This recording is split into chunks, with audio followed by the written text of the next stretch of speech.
Ma'am नमस्कार। नमस्कार जी। कैसे हैं आप? बहुत बढ़िया, आप कैसे हैं? मैं ठीक हूँ। जी।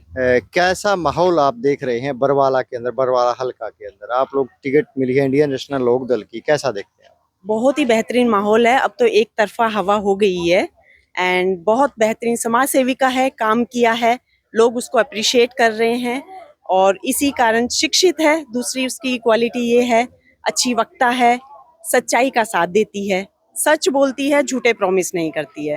तो आजकल हमारे जो उम्मीदवार है, वो सब समझता है। अब वो पुराना जमाना नहीं रहा। अब हर आदमी की एक अपनी सोच है, वो हर एक को सुनते हैं, समझते हैं, परखते हैं।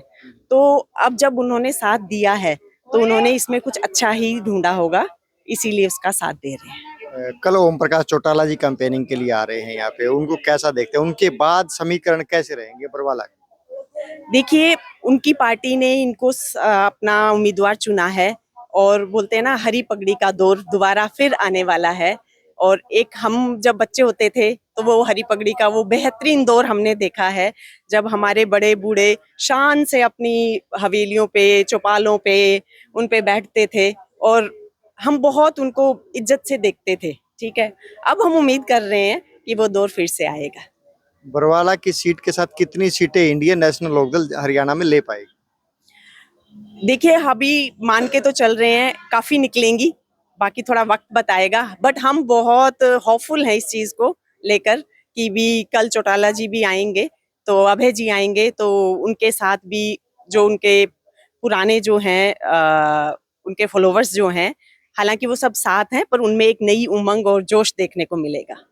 बसपा के साथ को आप कैसे देखते हैं? इंडियन नेशनल लोक दल और बसपा का साथ एक साझे उम्मीदवार के तौर पे यहाँ पे है, उनके साथ में आप कैसा देखते हैं कि समीकरण और ज्यादा बढ़ गए हैं? जी, बेहतरीन समीकरण बने हैं, बहन जी भी आई थीं, ठीक है? उनके भी जो फॉलोवर्स हैं और जैसे आपने बोला हरी पगड़ी का दौर है, वैसे ही हमारे भीम जो सेना है, वो भी अपने आप में एक जोश पा रही हैं। हमने उनसे भी जब मिले हैं, तो उनको भी लग रहा है कि उनका भी दौर अब आएगा। साझे उम्मीदवार होने का फायदा मिलेगा। मिलेगा जी मिलेगा, क्योंकि दोनों देखिए 36 कोई भी समाज तब तक नहीं आगे बढ़ सकता जब तक 36 बिरादरियां साथ ना हो। तो अभी हमारी 36 बिरादरियां साथ चलने की तैयारी में हैं और ये किसी भी बोलते हैं ना अच्छे समाज के लिए ये एक शुभ खबर है कि जब सारा समाज एक साथ चले। क्या इंडियन नेशनल लोक दल अपने दम पे हिम्मत रखता है हरियाणा में सरकार बनाने की, या गठबंधन के साथ ही सरकार देखते हैं? देखिए, दोनों तरह की बातें हैं। अभी गठबंधन है तो गठबंधन की सरकार को ही हम प्रमोट करेंगे, ठीक है? और होना भी चाहिए, तभी सारी बिरादरियां साथ चलेंगी। जब 2 बिरादरी साथ आई हैं, तो उनको साझा बन के बनाने में ही मतलब भलाई है। यहाँ पे बरवाला में एक रूमर चल रहा है, वो कह रहे हैं कि अभय चौटाला जीतने के बाद, संजना जीतने के बाद बीजेपी के पाले में ना चली जाए, जैसे जेजेपी के समय में हुआ। जेजेपी वहां पे उनकी गोदी में जाके बैठ गई जब वो कहते थे 75 पार जमुना पार, तो वो जमुना पार वाली वो सिचुएशन के बारे में आप क्या मतलब क्लियर करेंगे बरवाला की जनता को, ताकि उनकी जो आकलन है या जो सोचते हैं वो क्लियर हो जाए कि जाएंगे या नहीं जाएंगे? देखिए, संजना सातरोड ने खुद बहुत से गांव की रैलियों में इस चीज को क्लियर किया है कि मैं वो भाजपा के साथ नहीं जाएंगी। अगर गठबंधन बाद में अगर ये कोशिश करता है कि भी वो बीजेपी को समर्थन दें, तो उन्होंने अपने मुंह से बोला है कि वो इस्तीफा दे देंगी। तो जब उन्होंने खुद ही इस चीज को स्वीकारा है, तो कुछ मायने रहे होंगे इस चीज के।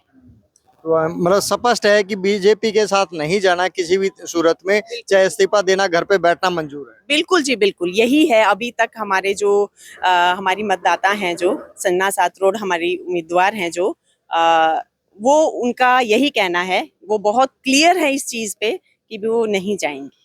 प्रायोरिटीज बरवाला में आप क्या कमियां देखते हैं जो आते ही दूर करवाने की प्रायोरिटीज पे रहेंगी? संजना जी से मेरी बात हुई थी, उन्होंने बताया था कि एजुकेशन के ऊपर हम देंगे, और जो सबसे बड़ी बीमारी यहाँ पे आई हुई है नशे की, उसके ऊपर हम देखेंगे, उसके ऊपर रोक लगाएंगे पूर्ण रूप से। बीमारी है, नशा है, रोड हैं, सड़कें हैं, इंफ्रास्ट्रक्चर है, तभी ये सारी कमियाँ हैं, तभी ये पिछड़े इलाके में गिना जाता है। तो संजना की फर्स्ट प्रायोरिटी यही है कि भी सबसे पहले बेसिक जो सुविधाएँ चाहिए आदमी को, वो पूरी हों। हाँ जी। और ये यात्रा जो निकाल रहे हैं, महिलाओं को आप धामों की यात्राएं करवा रहे हैं, उसको आप कैसे देखते हो? समाज सेवा को कैसे जोड़ के देखते हैं आप? या इसमें कैसे कनेक्ट कर पाते हैं राजनीति और समाज सेवा? नहीं, ये कनेक्टेड नहीं है जी, ये राजनीति नहीं है, वो सिर्फ समाज सेवा है। अगर आप किसी भगवान के दर्शन के लिए जा रहे हैं, उसमें सिर्फ और सिर्फ समाज सेवा है। उसने बहुत साल समाज सेवा की है, फिर उन लोगों ने उसको बोला कि आप राजनीति में आइए, आप, क्योंकि क्या है, हमारे राजनीति को भी थोड़े से बदलाव की जरूरत है। अब हमें ऐसे लोग चाहिए जो समाज के लिए करें, ठीक है, राजनीति से परे हटके कुछ करें। तो उन्होंने साफ नेक नियत से सबसे पहले उन्होंने समाज सेवा की, फिर उन लोगों ने उसको प्रोत्साहन दिया कि आप राजनीति में आइए। ये राजनीति की वहां से शुरुआत हुई। धन्यवाद। धन्यवाद। Thank you. बने रहें और देखते रहें मेरे साथ सिटीजन। धन्यवाद, नमस्कार, जय हिंद।